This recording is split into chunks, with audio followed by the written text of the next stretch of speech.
Welcome. How you guys doing today?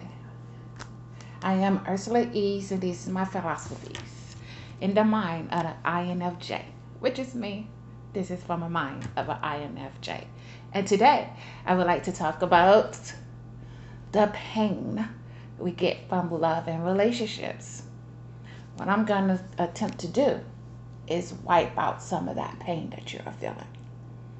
Yes, just stick with me and I will wipe out a lot of that pain because you don't need it. You could just let it go, just like I did.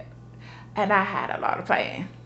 Stick with me, I'll tell you all about it. But first, I would like to ask you, have you given any thought to the big awakening that's going on? Yes, people are waking up, and I think you should too. Okay?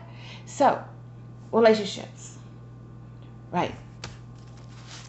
Relationships and love causes a whole lot of pain. Is kind of up there with the childhood pain, which most of us has felt and had dealt with on some kind of level. But this pain right here is kind of different because you feel that you could have done something to stop the pain. Well, I'm here to tell you that, yeah, you could have stopped the pain.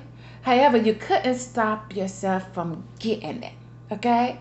I want you to let go of that. You did nothing wrong. Absolutely nothing wrong.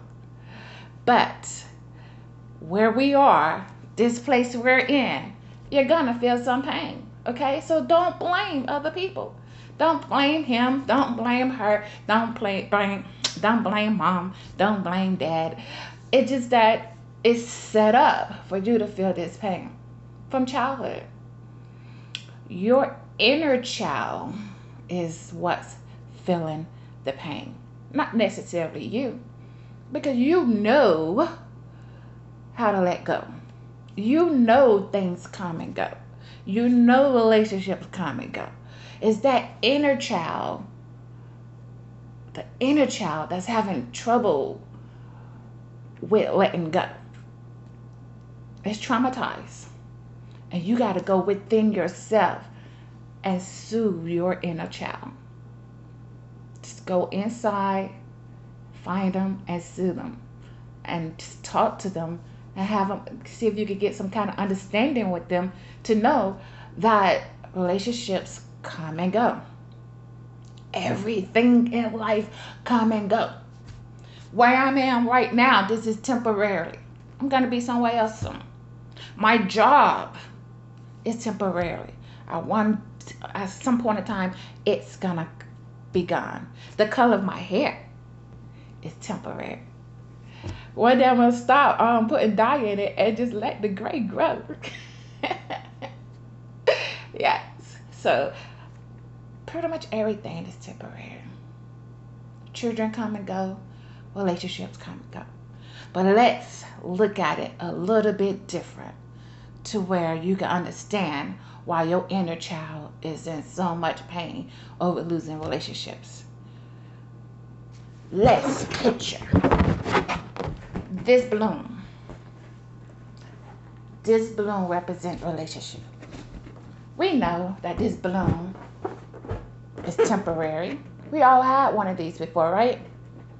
One day it's gonna burst, or the air just gonna deflate out of it, and it won't be any good to play with it. You know, you get your bloom relationship, you just doing all these plans. You having fun, your inner child is happy. It has this bloom relationship, somebody's paying attention, somebody's giving their validation, and it just having so much fun playing with its bloom. And then comes a day. A lot of us realize it because sometimes the bloom just really inflates itself. But sometimes someone else come along and just pop your bloom. Just take something and it won't do it. There you go. Pop your balloon. And then when that balloon get popped, your inner child goes, oh my God, I have no more balloon. It's good. I'm never going to get another balloon. What am I going to do? See? So you're gonna feel that pain. That inner child is gonna cry over the popping of his balloon. That's what children do. That's what they do. And your inner child is a inner child. Under the age of 10, most likely. The older it is, the more understanding that it understands that it will get another balloon. But most traumatized kids, and the ones that are traumatized, is the ones that feel that they actually need a relationship. Those ones is gonna really cry hard over this balloon. But you could go in and you can soothe your inner child. Just go on the inside, you can soothe them and realize that they're gonna get another balloon. Right? One day they're gonna get another balloon, and they don't have to continue to cry and hurt over this balloon. You're gonna have to do that until it's gonna be hard for your child to get over the fact that it has another balloon. The only way that it will get over it without you helping is that eventually out of sight will go out of mind. You remember that? Out of sight, out of mind. That's when you give a baby something the baby don't want to let loose, so you distract it and you remove it, and they just forget that it was playing with something, and it just go on. Yeah, out of sight, out of mind. Until your inner child could do that, you will hurt over that pain. And guess what that would do? Bring you more pain. Exactly. Because the longer you hurt, you hold on to a vibration, which is pain is a very low vibration. The longer you hold on to it, the universe think that you like it. It's like she must or he must like it. Because if they didn't, they wouldn't hold on to it. They would let it go. And you could just let it go. You have that power. You got that power to just let it go. And so if by you holding on to it, the universe thinks that you want more, and your next balloon will burst too. But every now and then, we get one of these kind of balloons. Ha ha! Yeah! We all know this balloon is not gonna just deflate so fast. This balloon can last so long that you stop wanting to play with it. Right. You're like, you love these balloons. These are the long relationships, the ones that last, the ones that goes into marriage. Right. You can continue to play with it, and you have it so long that you just don't like playing with it anymore. And it's just sitting there collecting dust, because these balloons have a hard time deflating, and it's very hard for somebody to come and burst it just because they playing with it.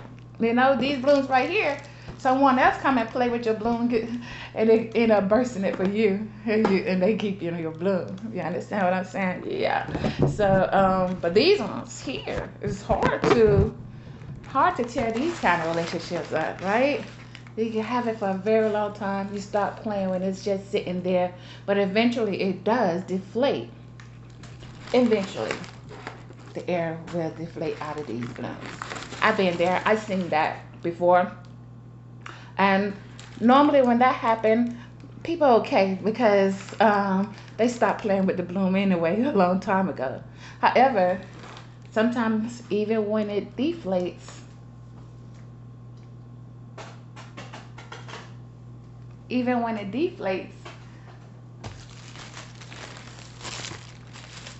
people would take it and just plaster it onto their wall. Like, I had a balloon. You see my balloon? It's still here with me, even though it got no air in it. It's just gonna sit on my wall. They place it on the wall and tie it up.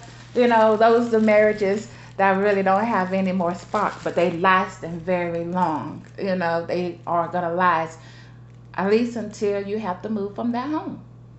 Because like I said, all relationships are temporary.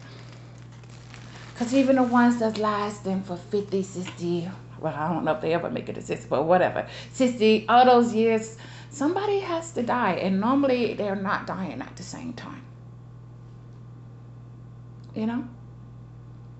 So that's me showing you how relationships are. And with the knowledge, the knowing that the relationships are temporary, and maybe you won't base so much value on them. So many people, most people, got this kind of relationship. And you're no better than them. Nobody is better than anybody. All of us the same. We look better than some, not as good as the other. We are finer than some, not as fine as the other. Our hair is longer than some, not as long as the other. We got more muscles than some, not as much as the other. We're all in the same boat. Okay? But most of our relationships are like this. They did this. Scientists say the longest, the average relationship lasts about 2 to 3 months. That's one of these bloods. No need to be hurting over that relationship. You're gonna get another one. The only reason why it came and go is because you learned what you needed to learn, or you taught what you needed to teach in that relationship. I hope that this have you let go of a lot of that pain. You got the power to let it go. You could go inside of yourself, find that inner child. Inner child is called INNER, child. You can look it up. All of us have one. Every last one of us. Some of us, our inner child are traumatized. Those are ones that really have to have the relationship. Some of our inner child is healthy, and we're doing okay without a relationship. Are we managing relationships way better? But nobody's better than the other, remember? You just got to do the work. Good luck to you. Thank you. Don't forget to wake up. I'm so proud of you. Have a good day.